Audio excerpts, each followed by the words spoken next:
Hi guys, welcome back to my YouTube channel. ఈరోజైతే మనమైతే mushroom curry చేయబోతున్నాం. దానికోసమని మనం ఆనియన్స్, టమాటో, కరివేపాకు, కొత్తిమీర, పచ్చిమిర్చి కట్ చేసుకొని ప్లేట్లో పెట్టుకోవాలి. మసాలా కోసం అల్లం, వెల్లుల్లి, జీలకర్ర, ధనియాలు, చెక్క, యాలకులు, లవంగీలు పెట్టుకోవాలి. ఆ తర్వాత మనం గసగసాలు, జీడిపప్పు తీసుకొని ఇలా అన్నీ వేసి పేస్ట్ చేసుకోవాలి. మసాలా కోసం ఇలా ఫైన్ పేస్ట్ కింద చేసుకున్న తర్వాత అవన్నీ తీసుకుని ఒక చిన్న బౌల్లో పెట్టుకొని దాంట్లోనే టమాటా వేసేయాలి. ఇందాక తీసుకున్న 4 టమాటోస్ని ఇలా పీసెస్గా కోసుకొని ఇలా ఫైన్ పేస్ట్ చేసుకోవాలి. చేసుకున్న తర్వాత మష్రూమ్ని నీట్గా కడుక్కుని దానిని ఒక మష్రూమ్ని 2 పీసెస్ కింద కట్ చేయాలి. కట్ చేసి ఇలా ప్యాన్ పెట్టుకుని దాంట్లో ఆయిల్ వేడెక్కేంత వరకు ఉండి ఆనియన్స్ వేసి దాన్ని గోల్డెన్ బ్రౌన్ వచ్చేంత వరకు ఫ్రై చేయాలి. ఆనియన్స్లో కొద్దిగా సాల్ట్ వేస్తే త్వరగా వేగుతాయి ఆనియన్స్. తర్వాత మనం ఆ ఆనియన్స్ వేగిన దాంట్లోనే ఈ కడిగి ఉంచుకున్న మష్రూమ్స్ని కూడా వేసి ఇలా ఫ్రై చేసుకోవాలి వాటర్ పోయేంత వరకు.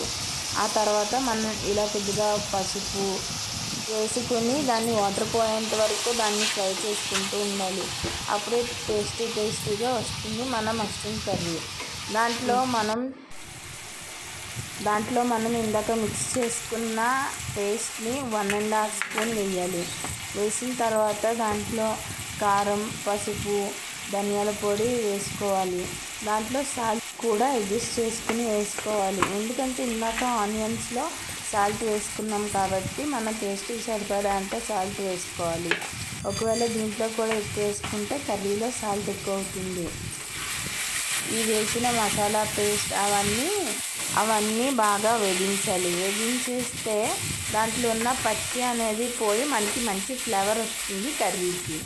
దానిని మనం 2 మినిట్స్ అలా ఫ్రై చేసుకున్న తర్వాత మనకు ఆయిల్ అనేది పైకి తేలిన తర్వాత మనం పచ్చిమిరపకాయ, కరివేపాకు వేయాలి. తర్వాత మనం ఇలా మిక్సీ చేసుకున్న టమాటో పేస్ట్ని పచ్చిదనం లేకుండా మనం బాగా కలుపుకుంటూ ఉండాలి. కలుపుకున్న తర్వాత అది ఆయిల్ పైకి తేల్చుకొని మనం ఆ స్టవ్ ఆపేయాలి. ఆపేసిన తర్వాత మనం దాన్ని గార్నిష్ చేసుకుంటే వేడి మష్రూమ్ కర్రీ రెడీ. దీన్ని మనం వేడి రైస్తో కానీ చపాతీతో కానీ తింటే చాలా పర్ఫెక్ట్గా ఉంటుంది. మేము దీంట్లో వాటర్ వేసుకోలేదు, మీకు కావాలంటే వేసుకోవచ్చు. మీరు ఎవరైనా ఫస్ట్ టైం చూస్తుంటే please like, share, comment and subscribe to this channel. మీరు ఎవరైనా ఈ కర్రీ ట్రై చేస్తుంటే ఎలా వచ్చిందో కామెంట్ చేయండి.